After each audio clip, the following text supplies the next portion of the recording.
या मसल्स में अगर स्टिफनेस है, जकड़न है, तो उसकी क्या वजह हो सकती हैं और उसके क्या सिम्टम्स होते हैं और आगे चल के उससे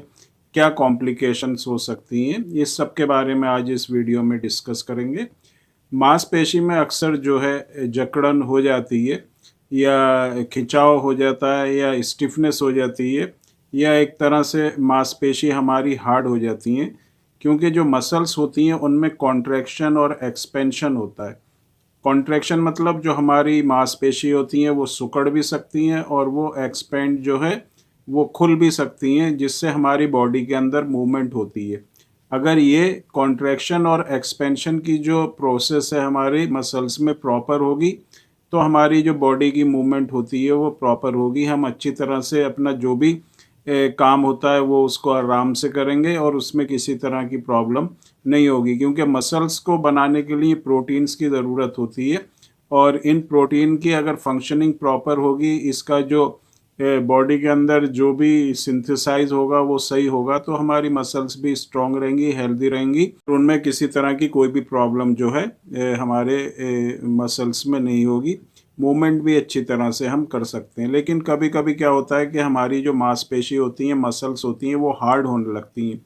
स्टिफ होने लगती हैं, उसमें जो है एक तरह की ऐंठन हो जाती है, जकड़न हो जाती है, जिससे हमें चलने फिरने में या बाकी जो मूवमेंट होती है उसको करने में भी परेशानी होती है। मसल्स के अंदर जो है इन्फ्लेमेशन हो जाता है, स्वेलिंग हो जाती है, पेन होने लगता है, दर्द होने लगता है, जिससे काफ़ी परेशानी जो है हमें फेस करना पड़ती है। और जब हमारी मसल्स में प्रॉपर तरह से एक तरह की इलास्टिसिटी ख़त्म हो जाती है, फ्लेक्सिबिलिटी ख़त्म हो जाती है, तो जो हमारी बॉडी की जो मूवमेंट होती है, जो हमारी स्केलेटन जिसको हम कहते हैं, जो हमारी हड्डी है, वो उसके जो मूवमेंट होती है जॉइंट्स में, वो प्रॉपर नहीं होगी और इस तरह की कंडीशन हमें फेस करना पड़ सकती है। अब ये जो प्रॉब्लम है ये एक जनरली किसी चोट की वजह से भी हो सकता है, किसी वीकनेस की वजह से भी हो सकता है, मिनरल जो डिफिशिएंसी होती है उसकी वजह से भी हो सकता है,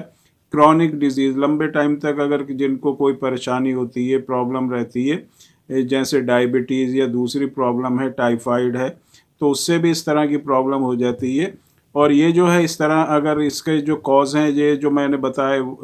इनमें से कोई भी होता है, तो ये प्रॉब्लम जो है कुछ टाइम तक रहती है, उसके बाद अपने आप ठीक हो जाती है। लेकिन अगर ये जो स्टिफनेस है, जकड़न है, ऐंठन है, मांसपेशी में जो हार्डनेस है, उसकी जो इलास्टिसिटी है वो कम हो रही है, उसकी स्ट्रेंथ कम हो रही है, उसमें स्वेलिंग भी हो रही है, उसमें पेन भी हो रहा है और जो फ्लेक्सिबिलिटी होती है मसल्स की वो कम हो रही है, तो इसका एक दूसरा भी कॉज हो सकता है जिसको हम मस्कुलर डिस्ट्रॉफी या जो एट्रोफी कहते हैं, जिसमें हमारी जो मसल्स होती हैं वो वीक होने लगती हैं, उनकी जो इलास्टिसिटी फ्लेक्सिबिलिटी होती है वो कम होने लगती है, कॉन्ट्रैक्शन और एक्सपेंशन नहीं होता और मसल्स बिल्कुल स्टिफ हो जाती हैं, हार्ड हो जाती हैं, सिकुड़ जाती हैं, जिससे हाथ पैर की जो हमारे जॉइंट्स हैं वो भी टेढ़े हो जाते हैं। हाथ की उंगली टेढ़े होने लगती हैं, हाथ टेढ़े होने लगते हैं, पैर जो होते हैं हमारे पंजे टेढ़े होने लगते हैं और काफ़ी हमें परेशानी का सामना करना पड़ता है। तो जिन लोगों को ऐंठन है,